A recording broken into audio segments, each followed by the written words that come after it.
안녕하십니까, 김광표 변호사입니다. 저희 또 오랜만에 인사드리는데, 제가 한 달 전인가요? 한 달인가 두 달 전에 이제 기본 이론 처음으로 통합환경법이라는 이름으로 이제 기본 이론 교재 이제 진행을 했었는데, 저도 이제 지금 와서 보면은 확실히 좀 부족한 부분도 있었고, 좀 아쉬운 부분도 있어가지고, 제가 그런 걸 좀 반영을 하고 해가지고, 이번에 사례형 강의를 이제 하게 됐습니다. 그래가지고, 이거는 이제 오늘 내일 해가지고, 한 4회차 정도로, 오후 저녁 해서, 변호사 시험 전체랑 이제 올해 6월, 8월, 10월 모의고사 해가지고 15회, 15회 정도의 이제 모의고사를 이틀 정도에 빠르게 보는 이제 시간을 가지려고 하고요.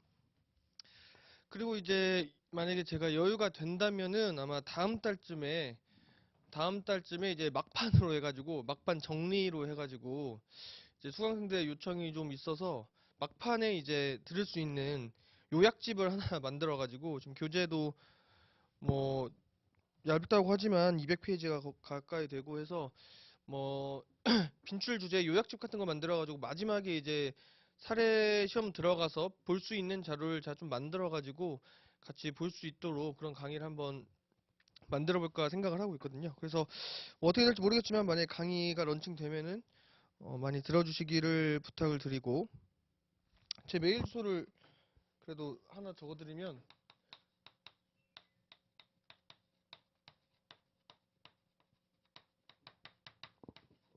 이쪽이니까요. 이쪽에다가 관련해서 뭐 환경법이라든지 문의사항 있으면은 메일 주시면은 제가 제 능력이 되는 한도 내에서 바로 답변을 드릴 수 있도록 그렇게 하겠습니다. 자, 그리고 오늘 오늘부터 내일까지 해서 이번 수업의 목표는 뭐냐면, 이번 시간에는 이제 기본 이론을 복습을 해가지고, 된다면은 그냥 오늘 내일에서 암기까지 다 끝내버리는 그런 시간을 가질까 합니다. 뭐 저희 집에 들어가서 다시 복습할 여유도 없고, 이제 선택법에 길게 투자할 시간이 없잖아요. 그래서 오늘 내일 해가지고 환경법은 웬만한 암기까지 다 끝낸다. 그걸 이제 목표로 하고 있고. 그래서 이제 우리가 같이 풀어보면 알겠지만은 계속 주제가 반복돼서 출제되고 있습니다. 환경법은. 그래서 반복 출제되는 주제가 대체 뭔지 제가 기본 이론 시간에는 이런 것이 출제된다고 말씀드렸는데 그게 과연 진짜 어떻게 출제되고 있는지를 확인하고 특히 이제 환경법 총론 분야에서 지금 계속 반복해서 출제되고 있기 때문에 여기서 어떤 주제가 출제되고 있는지를 확인하고 그 다음에 환경법 강론 부분에서 그 조문 구조를 좀 파악을 하고 그런 시간을 가지도록 하겠습니다. 그 다음에 이제 마지막 목표는 뭐냐면 답안 작성 감을 익히는 거예요. 답안 작성의 감을. 그래서 이번에 보니까 CBT로 이제 올해 처음 이제 변호사 시험이 실시되는 걸로 알고 있는데 뭐 제가 뉴스 기사 보니까 거의 뭐 3,000명 정도 시험 치시는데 뭐 몇십 명 빼고 90 뭐 9점 몇 퍼센트 빼고는 다 CBT로 시험을 치신다고 하더라고요. 그래서 이제 그런 좀 분위기를 반영해가지고 제가 이 답안을 CBT 형식으로 작성을 했습니다. 그래서 이 정도 문제가 출제되면은 이 정도 답안지에 옮기면 되겠구나. 그런 이제 감을 좀 잡으시라고 제가 그 실전 답안지 형식으로 이번에 사례집을 구성했거든요. 그래서 이번 코스를 마치시면은 이 정도 주제가 나왔을 때는 이 정도 답안에 옮기면 되겠다. 그렇게 이제 이해를 해주시면 되겠습니다. 자, 그래서 목표는 뭐 간단히 말씀드렸고, 그 다음에 제가 본격적으로 이론 강의 들어가기 전에 답안 작성, 그러니까 특히 환경법 분야에서 답안 작성을 어떻게 하면 좋을까, 이거를 제가 좀 말씀드리고 싶어요. 이제 다 아시겠지만 환경법은 1시간에 160점입니다. 한시간에 160점. 1시간에 160점 분량의 답안을 쓰는데 그렇다고 해서 똑같이 뭐 다른 시험은 이제 200점 분량이잖아요. 근데 우리는 환경법은 160점 분량이긴 한데 그렇다고 해서 뭐 답안 작성을 그러면은 나는 4장에 160점 분량만 하겠다. 이렇게 생각하시면 절대 안 되고 4장을 다 채워주시면 돼요. 그러니까 4바닥을 다 채워주시면 되거든요. 우리 똑같이 200점짜리 시험 치듯이. 그러니까 100점, 100점 분량을, 그러니까 200점 분량을 다 채워주시면 되는데, 그래서 간단히 생각해보면은 20점, 20점짜리 문제, 아니, 20점에 한 바닥이라고 생각하시면 이제 계산하기가 편할 겁니다. 그러니까 20점 분량이 나오면 한 바닥을 쓰는 거고, 30점 분량이 나오면은 한 바닥 반을 쓰는 거고, 40점 분량이 나오면은 이제 두 바닥을 쓰면 되겠죠. 그러니까 20점에 한 바닥씩 쓴다고 생각하시면서 답안을 구성하시면 되겠습니다. 그 다음에 답안지 분량은 이런 식으로 하고,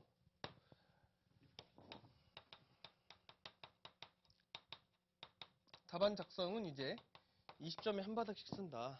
그래서 꽉꽉 채워주셔야 돼요. 4장을 꽉꽉 채워주셔야 되고, 4바닥을. 그 다음에 마지막 두 번째로 기본 범리.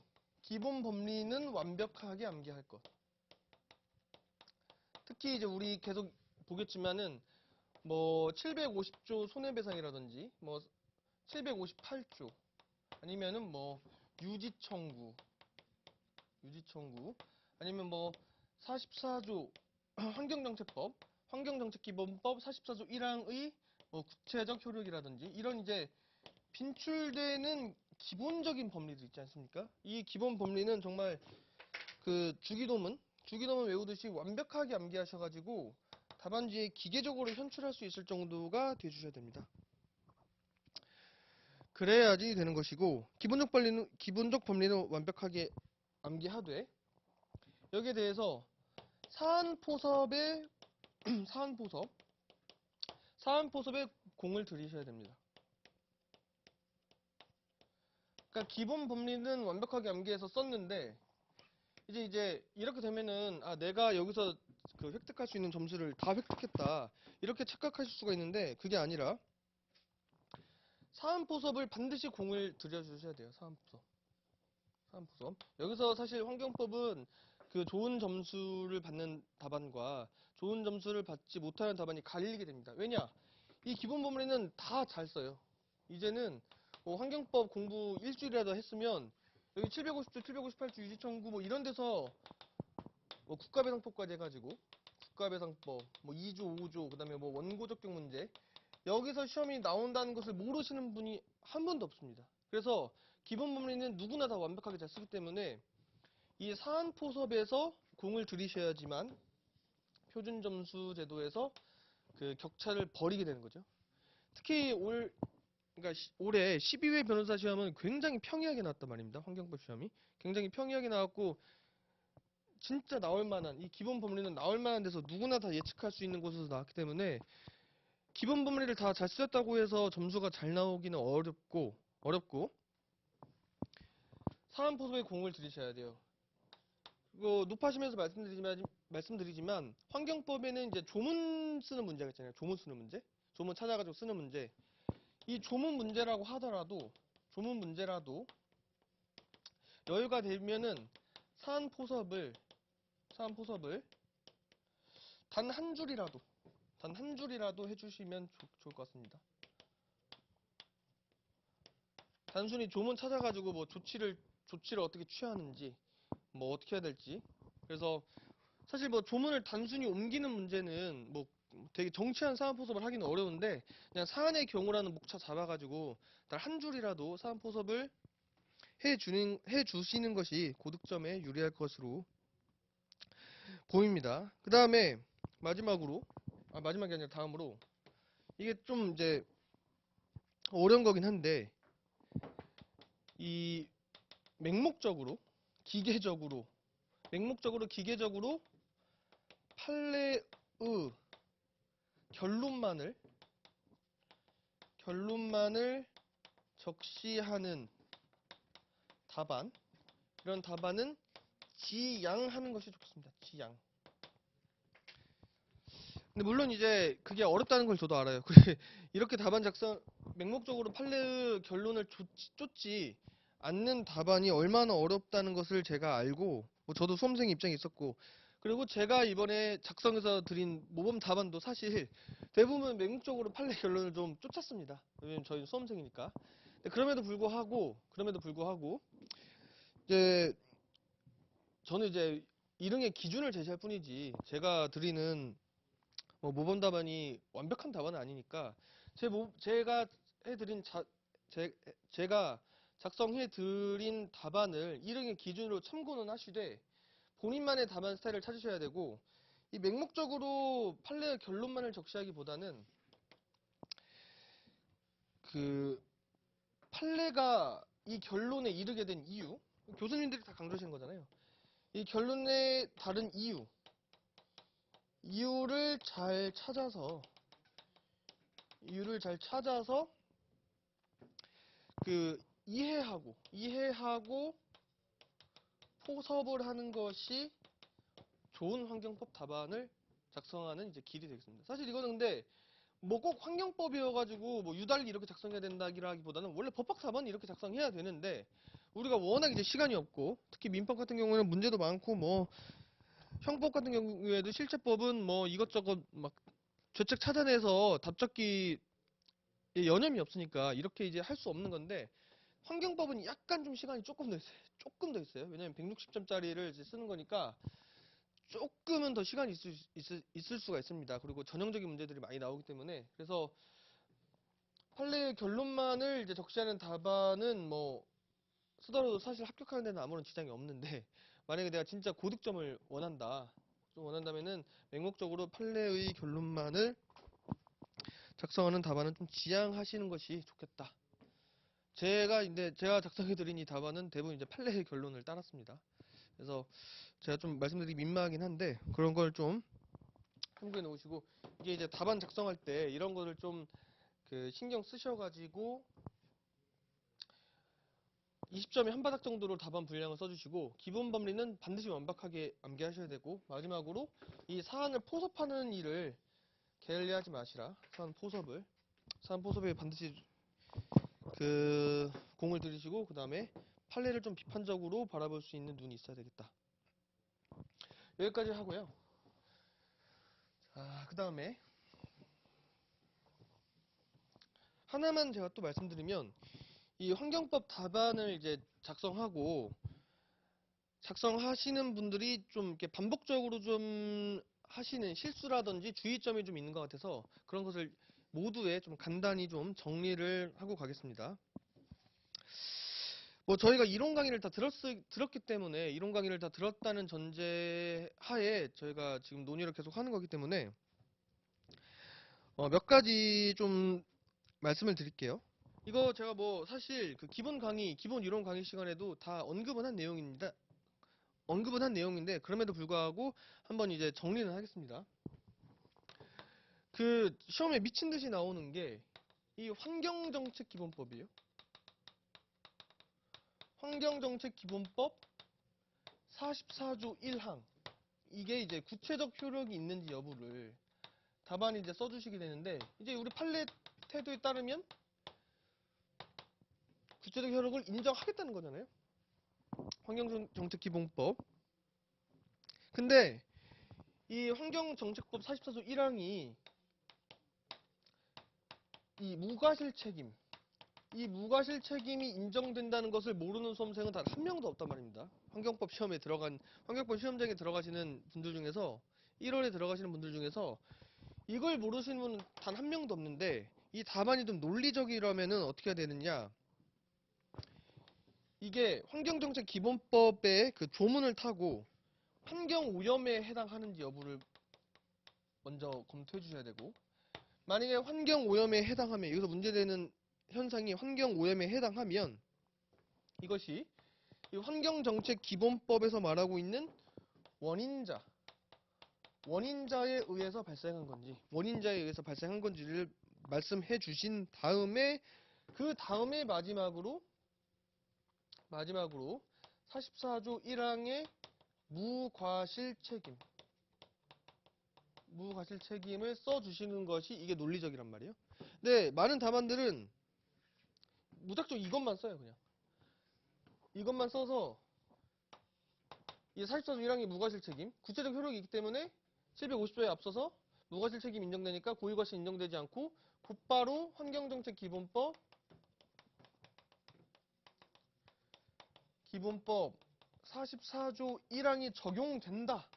이렇게 막바로 가시는데 그 전에 이거 환경오염에 해당하고 원인자에 의해서 발생했다는 것을 먼저 선결적으로 말씀해 주신 다음에 환경정책 기본법 44조 1항이 적용된다고 하셔야지 답안이 더 논리적인 답안이 되는 겁니다. 그래서 이제 이게 다 조문에 나와요. 이거 환경정책 기본법 이게 3조 4호에 있거든요. 3조 4호. 3조 4호에 있고 이 원인자는 이제 7조인가요? 예, 7조에 있습니다. 7조. 이 환경정책 기본법 조문을 딱 타고 가셔서 환경오염에 해당하고 원인자에 해당하고 그 다음에 44조 1항에 무과실 책임으로 간다. 이렇게 적어 주셔야지 그 좋은 답안이 될 수 있습니다. 그래서 이게 간단히라도 사안포섭을 좀 해주세요. 자, 그 다음에 우리가 이제 하나 더. 우리 시험 범위는 아닌데 이미 다 아시겠지만 이 환경오염 그 배상 책임 및 구제에 관한 법률이라고 아실 거예요. 이게 이제 신설됐는데 구제에 관한 법률이라고 있어요. 근데 이게 아시겠지만 우리 시험 범위가 아니에요.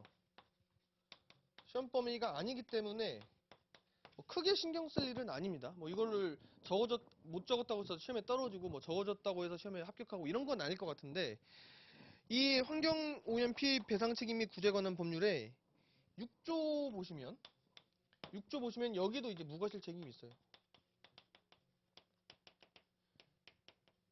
6조에도 무과실 책임이 있고 그 다음에 9조 보시면 여기에도 그 인과관계 추정에 관한 조문이 있습니다. 그래서 우리 시험 범위가 아니기 때문에 뭐 이거를 제가 전면적으로 뭐 말씀드리기는 그런데 만약에 시간적 여유가 되신다면 뭐 한 줄 정도 줄 처리를 해주시면은 아마 모르긴 몰라도 가점을 좀 받을 것 같습니다. 그러니까 제가 늘 말씀드리지만 절대 이 환경오염 배상 책임 및 구제 관련 법률이 주가 돼서는 절대 안 돼요. 절대 안 되고 애당초 시험 범위도 아닙니다. 시험 범위도 아니지만 그럼에도 불구하고 상대평가에서 뭐 한 줄 정도 아니면 단어라도 좀 간단히 원급해가지고 뭐 이 환경오염 배상 책임 및 구제에 관한 법률 제6조라든지 9조에 의해서도 뭐 구제가 가능할 것이다. 이 정도만 줄처리만 좀 해주시면 가점사항이 될 수 있지 않을까. 이거를 제가 좀 말씀드리고 싶었습니다. 절대 주가 돼서는 안 돼요. 주가 돼서는 안 된다. 높아심에 말씀드리지만 시험 범위가 아닙니다. 저희 변호사 시험 범위가 아니에요. 다음으로 그 역학적 인과관계론이라고 있어요. 우리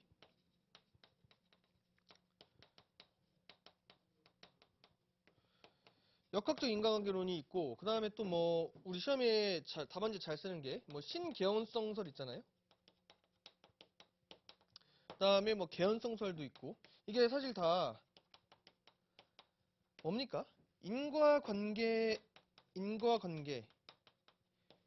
인정에 관한 이제 우리 법리들이잖아요. 답안지에 쓰게 되는.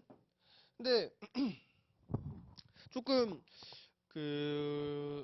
혼동하실 필요 없는 것이 사실 이게 뭐 역학적 인과관계론, 신개연성설, 개연성설 이런 게 각자 뭐 배타적이라던가 아니면은 뭐 신개연성설이 완전히 발전돼서 역학적 인과관계론이 돼서 뭐 이것보다 이게 더 확실히 좋은 학설이고 법리고 뭐 이런 식으로 양자를 이렇게 배타적으로 생각하실 필요는 없는 것 같아요. 그러니까 상호 반박하는 관계가 아니라는 겁니다. 그래서 사실 이 역학적 인과관계론은 제가 그 기본이론 교재에도 적어놨지만 사람의 건강 침해, 사람의 건강 신체에 대한 이제 침해가 왔을 때 이제 이런 것, 이 사람의 건강 침해를 좀 설명하기 위해서 이 신개연성설을 좀 보완하기 위해서, 신개연성성을 좀 보완하기 위해서 이 역학적 인과관계론이 나왔다는 것이지, 사람의, 이렇게 오해하시면 안 돼요. 사람의 건강 침해 나왔다고 해서 반드시 역학적 인과관계. 사람의 건강 침해 나왔는데 신경성설 쓰면 틀린 답안. 이런 식으로 배타적으로 생각하실 필요가 없다는 겁니다. 상황에 맞춰서, 상황에 맞춰서 뭐 신개연성설을 가져온다고 해서 뭐 이 답안 틀렸으니까 난 불합격 할까 이렇게 생각하실 게 아니라 상황에 맞춰서, 배점에 맞춰서 신개연성설을 쓰시던지 역학적 인과관계를 쓰시던지 좀 융통성 있게 생각하시는 게 좋아요. 그래서 저도 이제 답안 작성하면서 뭐 역학적 인간관계론으로 포섭한 답안도 있고 그냥 신개연성설로 포섭한 답안도 있어요. 그래서 뭐 사람의 건강 침해가 굳이 나오지 않고 그냥 일반적인 PM에는 신개연성설로 포섭하는 것이 좀 나을 것이고, 사람의 건강 침해라고 하더라도 뭐 신개연성설로 포섭한 답안도 많아요. 많아요. 5번 답안에도 그런 게 많고, 그러니까 상호 대립적인 관계가 아니라 보완적이고 발전적인 관계이기 때문에 너무 배타적으로 생각하실 필요는 없겠다. 자, 그거를 말씀드리고, 그 다음에 또 하나, 여기다 적을까요? 4번 보시면, 이 수인한도론 있지 않습니까? 수인한도론? 이 위법성, 우리 750조에서 위법성 판단할 때, 이 참을한도, 수인한도론을 가지고 우리가 답안을 포섭하게 되는데, 이 수인한도론을 포섭할 때 가장 중요한 게 뭐냐? 이 수인한도의 고려 요소를 많이 찾아내는 거예요. 고려 요소를 많이 찾아내서 구체적으로 포섭해 주는 것이 좋습니다. 그러니까 우리 판례 보시면 우리 판례가 뭐라고 해요? 뭐 성질, 공법적 뭐 기준의 뭐 성공, 뭐 지리적 특성, 환경 기준 뭐 두 문제 따가지고 막 여러 가지 뭐 비침의 이익의 특성 막 해가지고 여러 가지 설치하는데, 그런 것들을 머릿속에 잘 외워놓으셨다가 이 사실관계에다가 잘 이 고려 요소를 사실관계에 잘 적용하는 것이 이 수인한도론에서는 핵심입니다. 그래서 단순히 뭐 이랬으니까 위법성이 있다 이런 답안보다는 이 사실관계를 잘 뚫어지게 보다가, 관심법으로 잘 보다가 딱딱 중요한 요소를 찾아내 가지고 해당 항목별로 어떤 증거를 찾아가지고 딱 정확히 포섭을 해주면서 수입 한도론을 넘었다, 이렇게 답안을 작성하는 것이 우수한 답안이 되겠습니다. 이거랑 같은 맥락이 수인 한도론도 한도론이지만 이 수인 한도론과 같이 가는 것이 원고 적격도 이제 비슷해요. 원고 적격이 왜 인정되느냐? 원고 적격이 인정되려면은 뭐가 인정돼야 돼요? 법률상 이익이 인정돼야 돼요. 이거 모르는 사람은 한 명도 없단 말입니다. 그래서 뭐 법률상 도의 구제설이다. 법률상 이익이 인정돼야 되는데, 그러면은 왜 법률상 이익이 인정되느냐, 이 사안에서 왜 법률상 이익이 인정되느냐를 뭐 기본적으로는 이제 당연히 이 법 조문을 잘 봐야겠죠. 법 조문.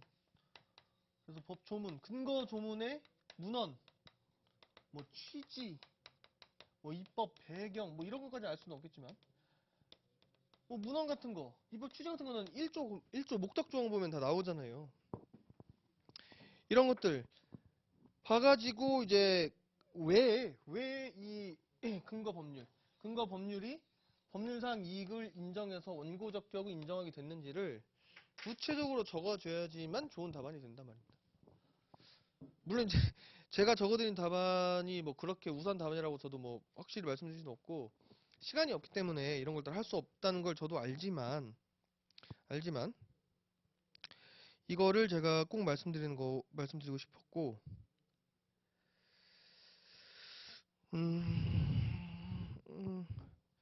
이 정도를 제가 좀 말씀드리고 싶었습니다. 다른 것도 뭐 말씀드리고 싶은 게 많은데, 그런 것들은 이제 저희 이 강의를 좀 하면서 그러니까 답안지를 같이 풀어보면서 좀 제가 천천히 더 말씀드릴 기회가 있을 겁니다. 그래서 좀 앞에 좀 사설이 길었는데 곧바로 이제 같이 답안지를 한번 풀어보겠습니다. 아니, 그 문제를 한번 풀어보겠습니다.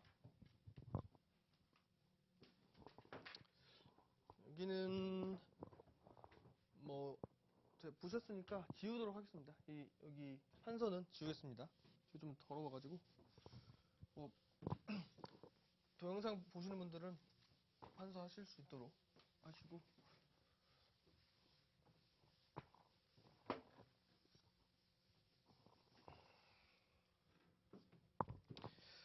그 시험 문제는 12회 변호사 시험부터 1회 변호사 시험까지 쭉 보고, 그 다음에 이제 마지막에 올해 6월, 8월, 10월 모의고사를 좀 보도록 하겠습니다. 근데 뭐 사실 제가 막 앞에서부터 보다 보면은 앞에는 좀 설명드릴 게 있을 수도 있는데 뒤에 가면 계속 반복되기 때문에 뭐 계속 반복되는 거를 제가 설명드리는 거는 서로 좀 힘들어할 것 같고, 그래서 그 어쨌든 그좀 많이 생략되는, 아니, 많이 겹치는 부분은 좀 생략하면서 빠르게 좀 보도록 하겠습니다. 그래서 오늘 내일 시간을 뭐 많이 들이지 않고 회차가 좀 짧아지더라도 빨리 보도록 하겠습니다. 자, 보시면 제 1문 보겠습니다. 1문 2023년도 시행 제 12회 변호사 시험 1문을 보겠습니다. 같이 보면은 제 1문, 국방부 장관은 국방군사시설을 A시로 이전하는 사업, 이 사건 사업을 추진하는 과정에서 B를 사업 시행자로 지정하였다. B는 이 사건 사업의 실시 계획을 수립하여 국방부 장관에게 승인을 신청하였는데, 이 사건 사업은 자, 환경영향평가 대상 사업이다. 이제 여기가 중요하겠죠? 환경영향평가 대상 사업이다. 아, 그러면은 모르긴 몰라도 환경영향평가 이제까지 나왔던 쟁점 중에서 출제가 되겠구나, 그렇게 생각하시면 될 것 같고, 자, 국방부 장관은 이 사건 사업에 대한 환경영향평가에서 맹꽁이가 대상 지역 내에는 서식하지 않는다라는 조사 결과를 바탕으로 해서 이 법에 따른 이 사건 처분을 한 후 고시하였다. 결국엔 이제 환경영향평가의 어떤 조사 결과를 바탕으로 이 사건 처분을 하긴 했네요. 이에 대하여 대상 지역 내에서 거주하고 있는 값. 자, 끝났습니다. 이게 이제까지 시험에 무수하게 나왔습니다. 환경법 시험에 무수하게 수십 번이 출제된 쟁점입니다. 뭐 저희가 이제 13회 변호사 시험 치면서 모의고사를 수두룩 빽빽하게 봤을 텐데 12 곱하기 뭐 3 해야 됐나요? 하여튼 엄청나게 모의고사를 쳤을 텐데 그 모의 시험에서도 계속 나오는 쟁점입니다. 대상 지역 내에서 거주하고 있는 값. 대상 지역 내에 거주하지는 않지만 대상 지역 내에서 토지를 소유하고 있는 값. 아니 을. 대상 지역 밖에 거주하면서 대상 지역 내 농지를 임차하여 농사를 짓고 있는 병. 대상 지역과 약 50km 이상 떨어진 곳에 거주하지만 수년 동안 매년 2회 이상 대상 지역 내의 늪지대를 탐사하며 맹꽁이 연구를 수행하고 있는 생물학자 정. 정은 맹꽁이가 서식하고 있다는 구체적인 증거를 제시하면서 이 사건 처분의 취소를 구하는 행정소송을 제기했다. 이 쟁점은 이제 사실 읽고 나면 흥분할 수 있는 쟁점이에요. 왜냐? 너무 많이 봤기 때문에, 너무 많이 봐서 너무 많이 시험에 나왔기 때문에. 제가 그래서 늘 말씀드리죠. 이런 문제는 모르는 사람이 단 한 명도 없이 시험장에 들어간다. 따라서 기본 법리는 누구나 잘 쓰고, 적어도 같이 저랑 같이 공부하신 분들은 기본 법리를 완벽하게 암기하셔서 분량에 맞춰서 기계적으로 쓰시되, 여유가 되신다면 어디서 격차를 벌이셔야 되냐면 사안포섭에서 좀 격차를 내셔야 돼요. 사안포섭을 좀 꼼꼼하게 해주시면 좋습니다. 자, 그래서 아라베스 1번 보시면 갑을병정은 이 사건 처부의 취소를 구할 원고 적격이 있는지를 검토하시오. 뭐 익히 아는 문제고 40점 쟁점이니까 두 바닥 정도 쓰면 되겠네요. 두 바닥 정도 꽉 채워가지고. 그 다음에 2번 환경영향평가서가 부실하게 작성되었다는 이유로 이 사건 처분이 위법하다는 주장의 당부를 검토하시오. 이것도 몇 번 시험에 나왔죠? 계속 시험에 나왔으니까. 이건 한 바닥 20점이니까 한 바닥 쓰면 될 것 같고. 3. B가 환경영향평가 협의 절차가 완료되기 전에 이 사건 사업에 공사를 하였다면 벌칙 부과 대상에 해당하는지 여부 및 이 사건 처분의 위법 여부를 검토하시오. 3번이 약간 좀 까다로울 수 있는데 3번 문제는 사실 이 조문이랑 판례 문제입니다. 판례 문제. 그러니까 조문은 기본적으로 다 아셔야 되고 판례를 알면은 이거랑 관련된 판례가 있거든요. 그래서 판례를 적어 주시면 이제 좀 차이를 벌일 수 있는 문제고 뭐, 뭐 양보해가지고 판례를 모르시더라도 이 관련 조문만큼은 반드시 써 주셔야 되는 관련 조문만큼은 반드시 써 주셔야 하는 그런 문제가 되겠습니다. 그래서 같이 이제 답안지를 한번 보겠습니다. 모범 답안이라기보다 모범 답안이라면 좀 적절하지 않을 것 같고 참고 답안입니다. 참고 답안. 제가 뭐 다른 선생님들 거, 강사님들 거 답안도 제가 참고해가지고 이릉에 참고가 되는 답안을 드렸기 때문에 뭐 반드시 이게 뭐 전가의 보도처럼 모든 거에 다 쓰이는 그런 건 아닙니다. 그래서 이걸 참고는 하시되 본인만의 스타일에 따라서 좋은 답안을 작성하시는 방법을 연구하셔서 이것보다 훨씬 더 좋은 답안을 작성하셔서 그 답안지 쓰시면 되겠습니다. 이건 제 스타일일 뿐입니다. 자, 제 1문의 1 보시면 문제 소재 나와요. 사안의 경우 갑을병정이 이 사건 처분의 취소를 구하고 있는 바 동그라미 1번 환경영향평가법이 처분의 근거 법률에 해당하는지 여부 동그라미 2번 이 승인 처분의 직접 상대방 이 승인 처분의 직접 상대방은 익히 다 아시겠지만 이 수범자 이론이라고 아십니까? 수범자 이론? 불이익 처분의 직접 상대방은 반드시 원고 적격이 인정되는데 그게 아닌 이 직접 상대방이 아닌 제3자에 불과한 갑을병정이 승인 처분을 다툴 법률상 이익을 갖는지 여부가 각 문제된다. 이게 문제 소재입니다. 자, 그래서 로마자 2번 보시면 환경영향평가와 제3자의 원고 적격이라고 나와요. 그래서 1번 원고 적격 일반론. 자, 이거는 제가 늘 말씀드리지만 이 원고 적격 일반론을 모르시는 분은 단 한 분도 없어요. 그래서 원고 적격 조문부터 해가지고 학설, 판례, 검토까지 머릿속에 그대로 넣어 놓으셨다가 이 문제의 배점에 맞춰서 이렇게 신축할 수 있어야 돼요. 늘렸다가 줄였다가. 만약에 배점이 적어요. 배점이 적으면 당연히 뭐부터 빼야겠어요? 학설을 빼내야겠죠. 학설을 빼내고 판례부터 조문이랑 판례를 적어야겠죠. 근데 그것보다 더 시간이 없어. 그러면은 조문도 줄 처리하고 판례도 줄 처리하면서 빠르게 적어야겠죠. 근데 조금 시간도 널널하고 좀 배점도 좀 커. 그러면 내가 원고 적격 그 조문부터 해가지고 정의, 뭐 조문, 학설, 판례, 검토까지 풍부하게 적으실 수 있어야 됩니다. 그래서 저는 이제 이 조문에 제가 작성한 부분에는 학설까지 다 적었거든요. 이게 약간 과할 수도 있는데 뭐 어쨌든 뭐 두 바닥 정도에 이 정도 들어갔으니까 40점이면 두 바닥 정도 써야 되잖아요. 주어진 종이 다 버릴 수 없으니까 160점짜리라고 해도 200점만큼 분량을 써줘야 되니까 주어진 네 바닥을 풍부하게 다 써줘야 되는데 그러면은 뭐 학설까지 여유가 되면 써주시면 좋죠. 그리고 좀 지양하셔야 될 게 물론 제가 적은 답안에도 그 배점이 적으면 그렇게 했는데 웬만하면 그 학설에 명칭만 언급하고 넘어가시는 답안은 좀 지양하는 게 좋습니다. 시간이 없으면 솔직히 어쩔 수 없어요. 저도 그렇게 할 때 있었고 제가 심지어 드린 답안에도 그렇게 적어드린 답안이 있는데 그건 이제 배점이 너무 적거나 그럴 때 어쩔 수 없이 이제 한 거고 웬만하면은 그 학설을 써주실 때 앞에 한 문장이라도 토를 달아주셔가지고 이 학설이 대체 어떤 학설인지 간단히라도 좀 써주시는 게 득점에 훨씬 유리합니다. 교수님들은 그런 답안을 좋아하고 자, 그걸 보시면 간단히 보겠습니다. 1번론 보시면 양가로 1번 의 원고 적격이란 구체적인 소송에서 원고로서 소송을 수행하여 본안 판결을 받을 수 있는 자격을 말한다. 당연한 얘기고 이와 관련하여 행정소송법 제12조 전문은 취소소송의 원고 적격을 규정하고 있습니다. 근데 뭐 제가 답안지 채점해 보면은 꼭 그 협의회 소식 같은 거 쓰면서 원고적 행소법 12조를 다 적어주시는 경우가 좀 있는데 전문이 이제 원고 적격이고 우리 학설은 이제 후문을 협의회 소익에 관한 이제 규정으로 보고 있습니다. 자, 그래서 양가로 2번 학설 법률상 이익이 무엇을 의미하는가에 대하여 여기는 이제 제가 학설을 무려 하나, 둘, 셋, 넷, 다섯, 여섯 줄이나 할애를 해가지고 적었는데 뭐 시간이 되시면 이 정도 쓰시면 될 것 같고 이게 너무 과하다고 생각하시면 뭐 학설 목차는 과감히 생략하셔도 되고요. 그래서 학설 이건 이제 이미 다 학교에서 배우신 내용입니다. 권리가 침해된 자만이 제기할 수 있다는 권리회복설. 그 다음에 동그라미 2번 취소소송의 목적 기능을 법률이 보호하고 있는 이익을 침해한 위법한 처분에 대한 구제수단으로 보아 권리뿐 아니라 법률에 의해 보호되는 이익이 있는 자도 제기할 수 있다는 법률상 보호이익 구제설. 이게 이제 우리 판례 태도죠. 판례 태도. 동그라미 3번. 법질서 전체의 관점에서 소송법상 보호할 가치가 있는 이익이 있으면 원고 적격을 인정한다는 보호 가치 있는 이익 구제설. 마지막으로 동그라미 4번.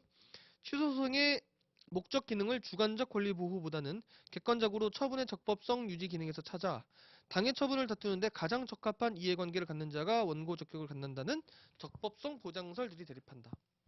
이거는 뭐 외워 놓으셨다가 그 상황에 맞춰서 학설을 쓸 상황이 아니다. 그럼 과감히 다 생략하고 조금 내가 여유가 있다.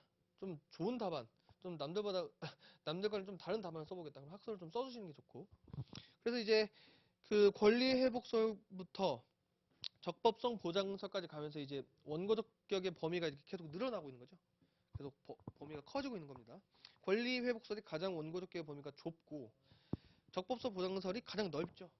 그 권리 보장 그 법률상 이익의 범위가. 자, 판례 모르시는 분은 없습니다. 판례는 법률상 이익이란 처분의 근거 법규 및 관련 법규에 의하여 보호되는 계집구다. 그래서 우리가 뭐 계집구는 되고 뭐 추평 일반 간사경은 안 된다 이런 식으로 외우잖아요. 그래서 개별적, 직접적, 구체적 이익을 말한다고 하여 법률상 보호하는 이익 구제설이다. 그래서 양가로 4번 검토 보시면 권리 구제설은 인정 범위가 지나치게 협소하고 보호 가치 있는 이익 구제설. 이 소송법상 보호 가치 있는 이익 구제설은 객관적 기준이 존재하지 않아요. 그러니까 법전에 찾아봐서 그 법률이 있고 없고를 가지고 판단을 해줘야 되는데 이 소송법으로 가면은 실제법 외에 범위가 좀 늘어나기 때문에 객관적 기준이 존재하지 않는다는 비판이 있고 적법성 보장설은 주관 소송을 견제하고 있는 우리나라에서 타당하지 않는 바 법률상 보호 이익설이 타당하다. 그래서 검토는 법률상 보호 이익설로 해주시면 되겠습니다. 이게 뭐 확립된 판례잖아요. 우리 뭐 수십 년간 절대 바뀌지 않았습니다. 자, 그 다음에 아라베아 수사 2번 보시면 법률상 이익 판단에 있어 근거 법규의 문제. 어떤 사업의 환경 영향 평가의 대상이 되면 그 사업에 대한 승인 처분 등의 내용을 정하고 있는 법령의 규정만이 근거 법규가 되는 것이 아니라 환경 영향 평가 법령도 근거 법규가 된다고 보는 것이 판례의 입장이다. 따라서 승인 처분 등의 내용을 정하고 있는 법령의 규정만으로는 사익보호 목적의 도출이 어렵다 할지라도 환경영향평가 법령 규정의 취지를 고려하여 사익보호 목적을 도출하여 원고 적격의 인정이 가능하다.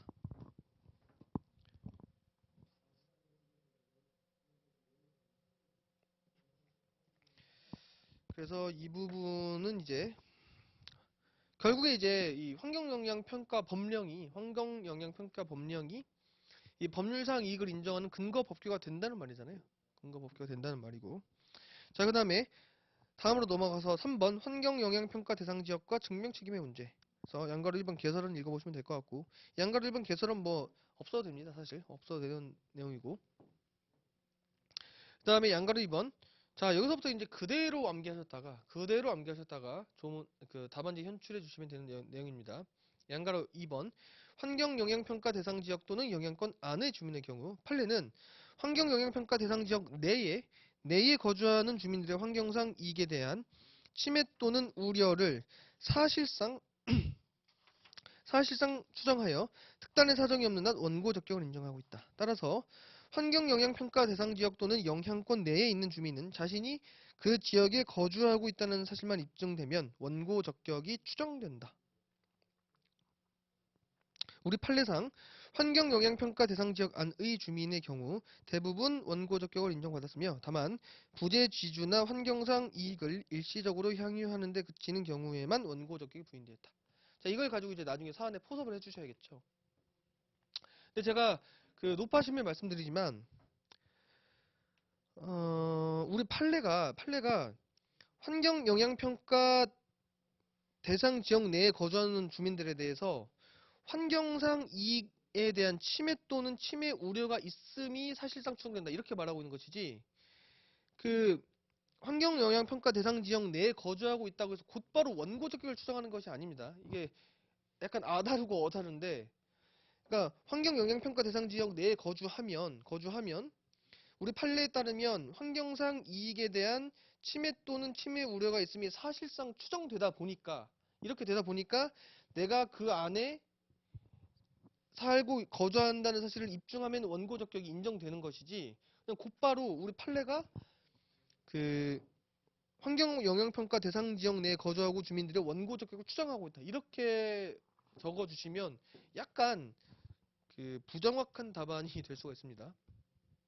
그래서 그런 점을 이제 답안지 채점해 보면은 그런 점을 좀 오인하시는 분들이 좀 있는 것 같은데 제가 높아심에 한번 다시 말씀을 드리겠습니다. 자, 그 다음에 양가로 3번 보시면 환경영향평가 대상 지역 또는 영향권 밖의 주민의 경우 보시면 판례는 환경영향평가 대상 지역 밖에 거주하는 주민 또는 일정한 영향권 밖에 거주하는 주민들은 당해 처분으로 인하여 수인 한도를 넘는 환경피해를 받거나 받을 우려가 있다는 것을 입증하여야만 원고 적격을 인정한다. 즉 환경영향평가 대상 지역 밖에 거주하는 주민에게 헌법상 환경권이나 환경정책 기본법에 근거하여 승인 처분 등의 취소 또는 무효 확인을 구할 원고 적격을 인정할 수는 없다고 하여 환경영향평가 대상 지역 밖의 주민들에 대한 원고 적격 인정에 있어 소극적인 태도를 취하고 있다. 자, 그 다음에 자 이제 양가로 4번을 이제 집어넣었는데 자, 환경단체 회원의 경우에는 일반적으로는 당연히 원고 적격이 인정될 수 없겠죠. 환경단체 회원의 경우에는. 근데 판례가 약간 그 환경단체 회원의 경우에도 이 환경상 이익을 인정하는 듯한 판례를 좀 취한 적이 있습니다. 그래서 양가로 4번을 보시면 양가로 4번이 이제 환경단체 회원의 경우인데 판례는 생태 경관 보전 지역을 자주 찾아 보전 지역의 관찰 연구 이곳을 관찰하기 위하여 찾는 내외국인들에 대한 안내, 학생들의 교육, 자연보호 및 감시 활동 등을 벌여오는 등의 방법으로 현실적으로 환경 이익을 향유하고 있는 사람이라고 볼 수 있다고 하여 환경상 이익을 인정하였다. 자, 그래서 사실 제가 말씀드린 게 이런 거예요. 그 판례의 결론을 맹목적으로 답습하지 말아라. 제가 그렇게 당부드린 내용 중에 하나가 야, 그러면은 김광욱 그 봤더니만 강의 들었는데 환경단체 회원의 경우에는 야, 환경상 이익이 인정되었더라. 야, 그러면 이제 앞으로 나오면은 환경단체 회원의 경우에는 다 원고 적격이 인정된다는 식으로 써야겠다. 이런 식으로 그 곧바로 즉자적으로 받아들이시기보다는 여기서는 왜 인정한 거예요? 생태 경관 보존 지역을 자주 찾았잖아요. 자주 찾아서 내 외국인들에 대한 안내도 있었고 학생들을 교육하기도 했고 자연 보호 및 감시 활동 등을 벌여온 사람이잖아요. 그러니까 이런 사실이 있었기 때문에 이런 것들이 다 고려가 돼서 환경단체 회원의 경우에 환경상 이익을 인정한 것이지 환경단체 회원이면 곧바로 환경상 이익이 인정된다. 이렇게 판단하시면 좀 곤란하다는 거예요. 그래서 제가 그 모두에 말씀드린 내용 중에서 당부 드린 내용이 그 뭐냐 그 내용이었잖아요. 그 맹목적으로 판례의 결론만을 쫓지 말아라. 그 판례의 결론에 들어가게 된 그러니까 판례가 그러한 결론을 도출하게 된 사실관계를 이해하는 것이 조금 더 중요할 수 있다. 자, 그런 말씀을 드린 게 바로 이런 겁니다. 자, 그래서 사안의 경우 보시면 로마자 3번 이제 사안의 경우 포섭을 하시면 돼요. 사안의 경우 갑의 경우 갑은 환경영향평가 대상 지역 내에 거주하고 있는 자로서 계집구가 인정된다. 계집구. 그래서 법률상 보호되는 이익이 있는 자인 바 원고 적격이 인정될 것이다. 뭐 갑은 뭐 당연한 내용이고. 자, 을 같은 경우에 을은 대상 지역 내에 토지를 소유하고 있으나 거주하고 있지 않은 부재 지주에 해당하는 바 대상 지역에서 환경상 이익을 현실적으로 향유하고 있다기 보기 어려운 자이므로 원고 적격이 인정되지 않을 것이다. 그다음에 3번 병의 경우 보시면 병은 대상 지역 밖에서 거주하고 있기는 하나 대상 지역 내에서 농지를 임차하여 농사를 짓고 있는 자인 바 자신의 농작에 수인 한도를 넘는 환경 피해를 받거나 받을 우려가 있다는 것을 입증한다면 원고 적격을 인정받을 수 있을 것이다. 이렇게 했는데 또 사실 원고 적격을 인정받지 않는다는 쪽으로 포섭해도 뭐 무방하지 않겠습니까? 꼭 정답이 있는 게 아니라 뭐 대상 지역 내에서 농지를 임차하여 농사를 짓고 있는 자인데 뭐 설문상 수인함도를 넘는 환경 피해를 받을 우려가 있다는 사실이 뭐 보이지 않는 바 원고 적격이 부정될 가능성이 높을 것이다. 이런 식으로 써도 틀린 답안이라고 보기 어렵잖아요. 그러니까 사안의 포섭을 어떻게 하느냐에 따라서 이제 답안의 질이 갈리는 거고. 자, 정의 경우 보시면 정은 대상 지역으로부터 50km 떨어진 곳에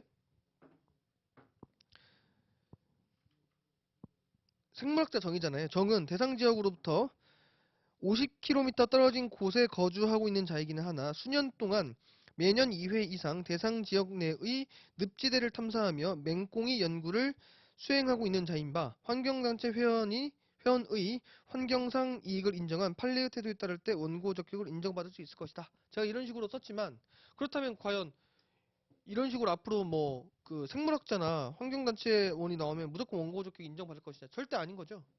뭐 사실 이 정의 경우에는 어떻게 보면은 원고 적격을 인정받지 못할 가능성이 훨씬 더 높겠죠.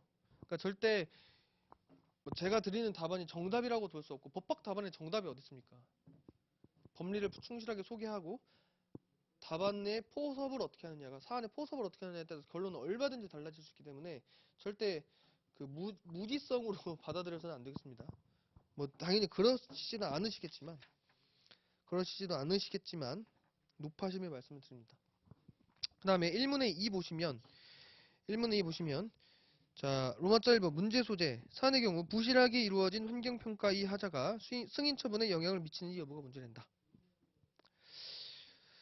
자 그 다음에 자 로마자 2번 환경영향평가의 하자와 승인 처분의 효력 그러면서 제가 여기는 뭐 학설을 무지막지하게 썼습니다. 학설을 절차자의 독자적 위법성부터 해가지고 그 절차자의 독자적 위법성이 인정되는지에 관련해서부터 학설을 썼어요. 뭐 소극설, 뭐 적극설, 뭐 절충설 다 썼고 네, 근데 판례는 일관하여 절차자의 독자적 위법성을 인정하는 입장인 바 사업의 실시를 위한 승인 처분 등의 절차로서의 성격을 가지므로 절차상 하자에 해당한다. 그러니까 본인이 생각하실 때 앞에 그 학설 부분은 좀 과하다 싶으시면 과감하게 제끼셔도 무방할 것 같아요. 근데 내가 좀 욕심이 있고 빽빽하게 내 바닥을 좀 다 채워보고 싶다.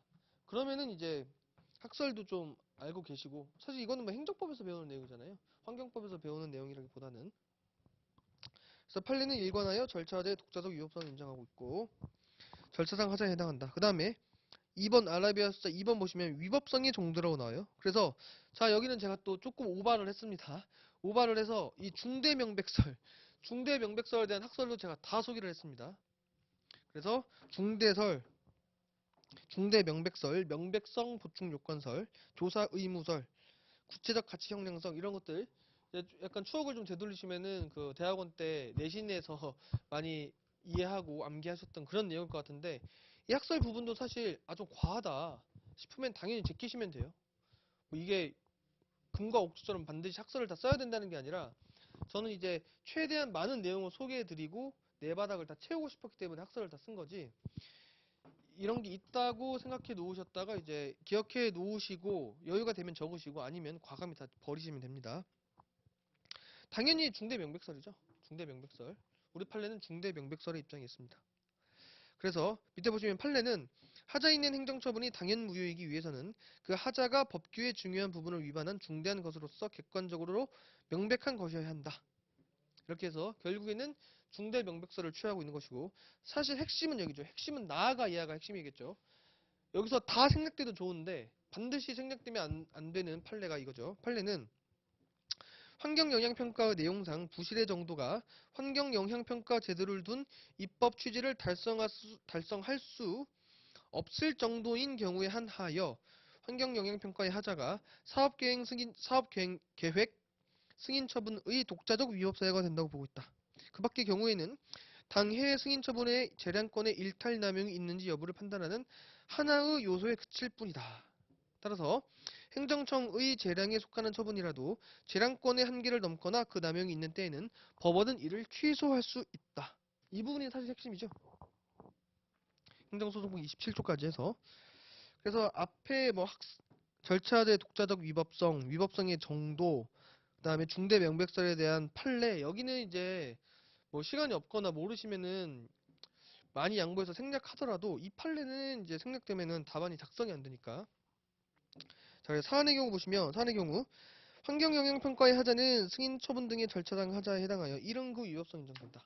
이런 그 위법성이 인정되나 판례의 견해에 따를 때 환경영향평가서가 부실하게 작성되었다는 이유로 이 사건 처분이 곧바로 위법한 처분이 되지는 않을 것이다. 단 부실하게 작성된 사실은 처분청이 재량행위를 일탈남용하였는지 그러니까 엄격히 말하면 재량을 일탈남용한 거죠. 재량행위를 일탈남용한 게 아니라 재량을 일탈남용하였는지 여부를 판단하는 중요한 고려 요소가 될 것이므로 다른 위법 사유와 함께 주장되는 경우 이 사건 처분의 위법성이 인정될 여지가 있다. 자, 여기까지 이제 보시면 될 것 같고 1문의 3으로 바로 넘어가겠습니다. 1문의 3 문제 소재 B가 환경영향평가 협의 절차가 완료되기 전이죠. 협의 절차가 완료되기 전에 이 사건 사업에 공사를 한 경우 벌칙 부과 대상에 해당하는지 여부 및 이 사건 처분의 위법성이 각 문제된다. 자, 그래서 로마자 2번 보시면 벌칙 부과 대상인지 여부는 조문입니다. 조문. 그래서 환경영향평가법 제34조 제1항이 이제 꽤 중요한 조문이죠. 환경영향평가법 제34조 1항. 보면은 사업자는 협의, 재협의 또는 변경 협의의 절차를 거치지 아니하거나 절차가 끝나기 전에 환경영향평가 대상 사업에 공사를 하여서는 아니 된다. 나아가 이 조항 금지 규정을 위반하여 절차가 끝나기 전에 공사를 한 자는 1년 이하의 징역 또는 1천만 원 이하의 벌금에 처한다. 그래서 이제 원칙적으로는 지금 벌칙 부과 대상인 것으로 보여요. 왜냐면 조문에 따라 보면은. 근데 우리 판례가 뭐라고 하고 있느냐? 판례는 뭐라고 하고 있느냐? 판례는 환경영향평가법이 환경영향평가 절차가 완료되기 전에 공사 시행을 금지하고 형사처벌을 하도록 한 것은 그 취지가 뭐냐고 들어봤더니만 환경영향평가의 결과에 따라 승인 여부를 결정하고 그러한 사업계획 등에 따라 공사를 시행하도록 하여 당해 사업으로 인한 해로운 환경 영향을 피하거나 줄이고자 하는 제도의 목적을 달성하기 위한 것이다. 따라서 사업자가 여기가 핵심이죠. 사업자가 이러한 사전공사 시행 금지 규정을 위반하였다고 하여 승인기관의 장이한 사업계획 등에 대한 승인 등의 처분이 위법하게 된다고는 볼 수 없다. 이 판례를 알아가지고 좀 결론이라도 써주신다면은 아마도 꽤 좋은 이제 득점을 고득점을 할 수 있으셨을 겁니다.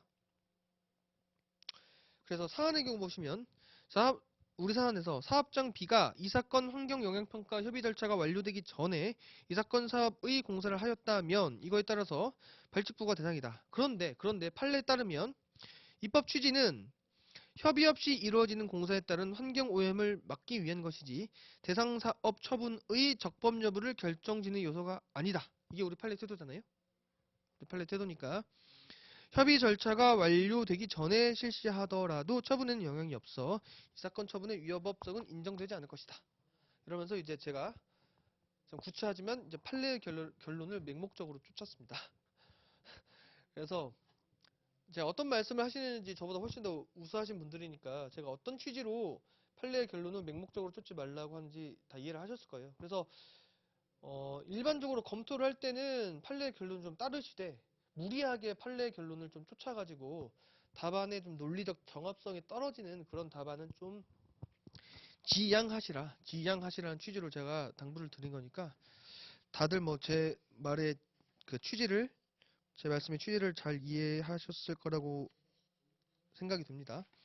뭐 그래서 저희가 지금 12회 변호사 1문을 간단히 풀어봤는데 지금 1시간 정도 지났는데 앞으로는 아마 계속 그 답안지를 보는데 시간이 계속 짧아질 거예요. 왜냐면 본 걸 또 보고 또 보고 또 보고 할 거니까 본 거는 제가 다 생략을 할 테니까 뒤로 갈수록 시간이 이제 짧아질 거니까 너무 걱정 안 하셔도 되고 그리고 또 참고로 제가 그 답안지에다가 이제 아시겠지만 그 위첨자로 해가지고 통합환경법 뭐 41면 뭐 52면 이렇게 제가 적어놨습니다. 그 목차 위에다가 그래서 복습하실 때 그 목차는 그 제가 예전에 썼었던 이 책 통합환경법 책 있잖아요. 이 책에 몇 페이지에 이 내용이 있는지를 제가 적어놓은 거거든요. 그래서 나중에 복습하실 때 혹시라도 그 교과서를 활용하신다면은 그 부분 참고하시라고 제가 목차 위에다가 위첨자로 그 페이지를 다 적어 드렸으니까 그걸 좀 활용하시면 되겠습니다. 자, 저희 잠깐 쉬었다가 하겠습니다.